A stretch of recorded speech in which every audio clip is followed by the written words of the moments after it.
And it ain't over till every vote is counted, every ballot is counted.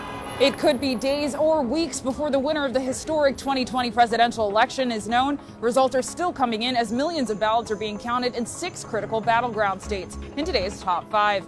Good evening once again from the critical battleground state of Pennsylvania. Let's count down and get to the news you need to know. Starting at number 5, while the presidential race is still being hashed out, weed won big this election cycle. Every single weed initiative in 5 states passed. Voters in Arizona, New Jersey, and Montana approved ballot measures to legalize recreational weed, while Mississippi approved medicinal weed. South Dakota voted yes to both rec and medicinal. 38 states have now legalized it in some capacity. Meanwhile, Oregon became the first state to decriminalize possession of small amounts of drugs, including cocaine, heroin, and meth.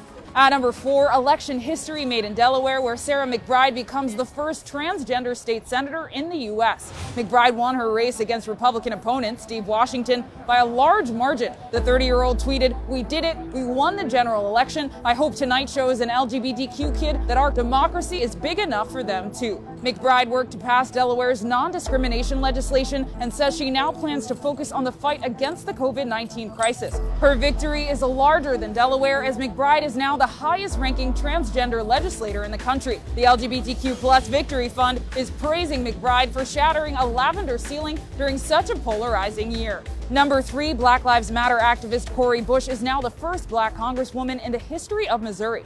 Bush easily defeated her Republican challenger by getting nearly 85% of the vote. Pretty incredible for someone who never set out to be a politician until just a few years ago. The congresswoman-elect tells NowThis it was the 2014 fatal police shooting of Michael Brown in her home state that stirred the activist deep inside her. Justice for Black lives in 2020 looks like real justice for Michael Brown. I brought his name up in my speech last night because that was my catapult moment. I call it my Damascus Road experience.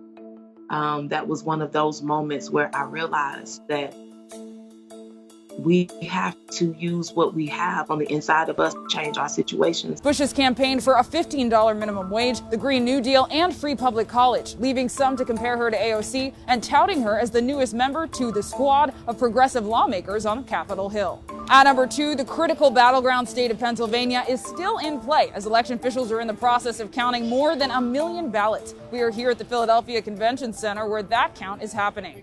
It's expected that the counting won't be done until Friday at the earliest. The delay was expected due to the unprecedented crush of mail-in ballots and Pennsylvania law that does not allow ballot counting until the morning of Election Day. As the counting goes on, Pennsylvania Governor Tom Wolf says democracy is being tested. Pennsylvania will have a fair election, and that election will be free of outside influences.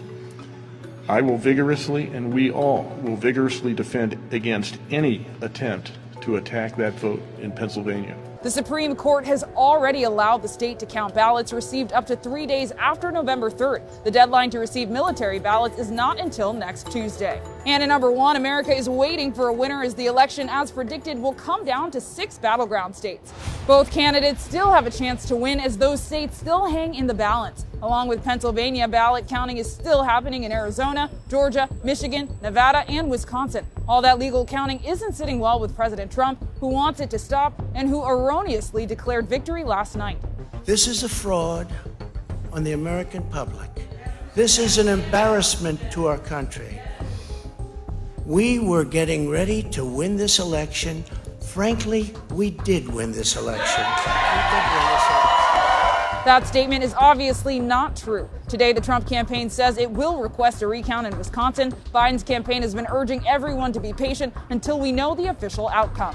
We knew because of the unprecedented early vote and the mail-in vote that it was going to take a while.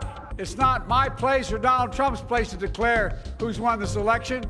That's the decision of the American people. Biden is winning the popular vote with nearly 70 million to Trump's 67 million. Voter turnout was so high this year that no matter who wins this race, both will likely break Barack Obama's record 2008 total of 69.5 million votes. That's today's top 5. What was the biggest story for you today? Tell me in the comments below, and be sure to follow our Facebook page for more news. We'll see you right back here tomorrow night for more news you need to know.